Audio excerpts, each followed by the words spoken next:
Welcome to Search for Signs. My name is Gary Willing. If this information interests you, please press the like and subscribe button and press the bell for notifications.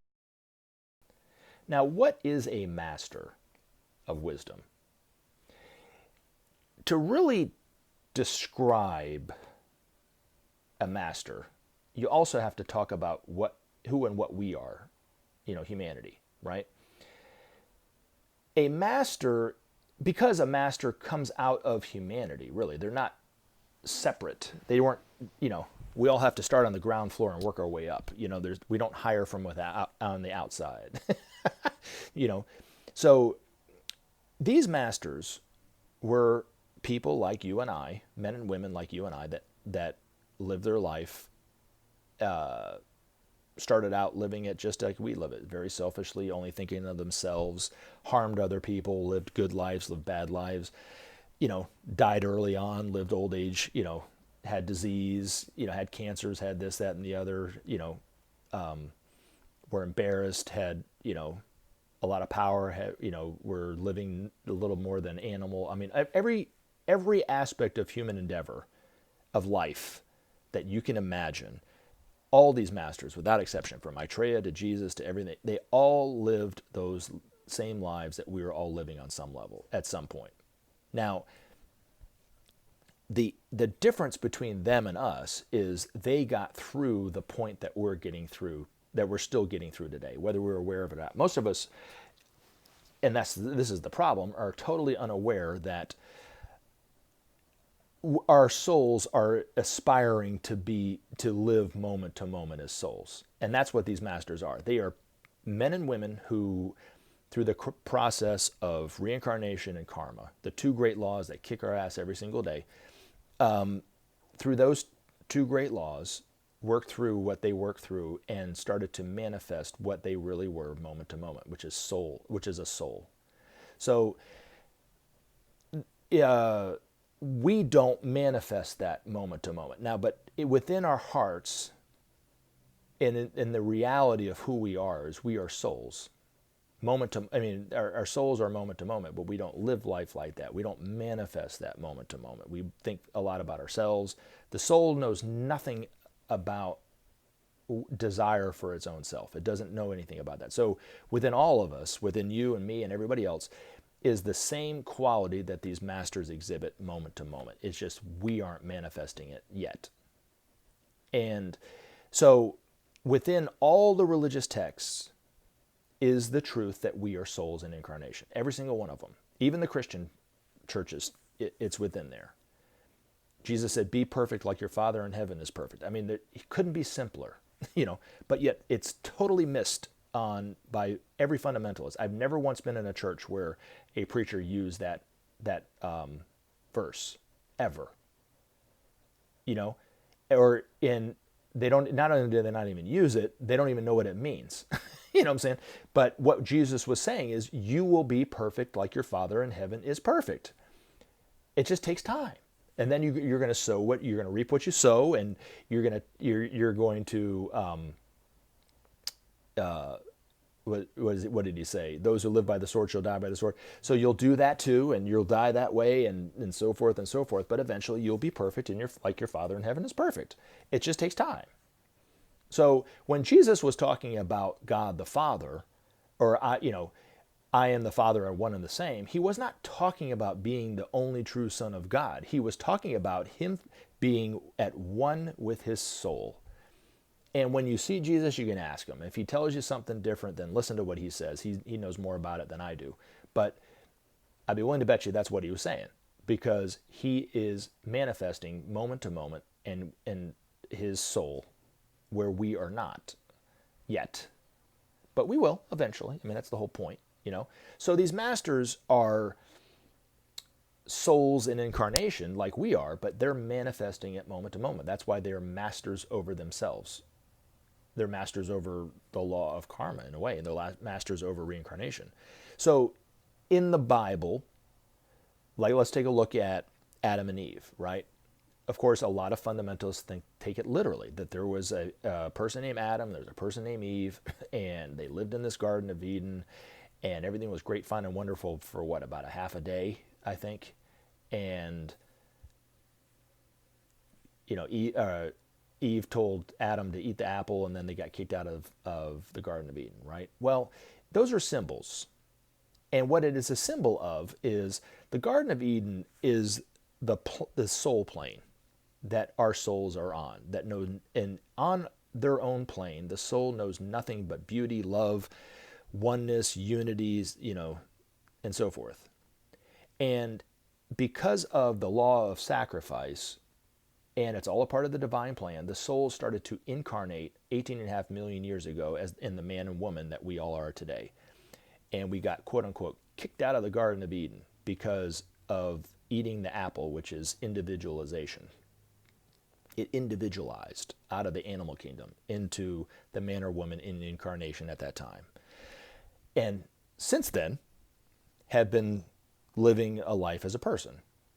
And the other symbol is what Jesus was talking about when he talked about the prodigal son, which is the return, where the man or woman in incarnation starts to go consciously or unconsciously back to the source, back to being a soul in incarnation. That's the plan for all of us, is to live moment to moment as souls. Even Jesus' life was a symbol for that return. The birth is a symbol for the first initiation. The second initiation that the esotericists talk about was the baptism, and then the transfiguration, of course, the crucifixion and the resurrection. And then the person becomes a master themselves. So all these masters individualized, were the prodigal son coming back, and then took the first initiation, which is the birth initiation, and then which is the control over the physical body, took the second initiation, which is the shows control over the emotional or the desire nature. The third initiation, they become divine in their own way, and then they have to renounce all life itself, thus the crucifixion, like Jesus did so dramatically, and then become resurrected masters. Now, I can only talk about I can only talk about it to a certain point because I'm not a master, so I don't know all the steps, just like you don't know all the steps, but eventually we will all get there, right? So that is what a master really is. Now, the cool thing is, well, let me go back. The problem is that our education and our religious structures aren't teaching us the truth about the fact that we're souls in incarnation. Our educational system's talking about us being competitive. You got to compete. You got to get ahead. You got to, get this degree to make more money, and so forth and so forth. Competition. That's what our education system is all about making a living, getting on with it, and then eventually we'll all die, right? And then the religious structure is teaching us that we are separate from God, which creates fear, creates all sorts of misunderstandings and so forth, which it denies the truth about who we are. And that's what the religious problem, that's the problem with the religious structures.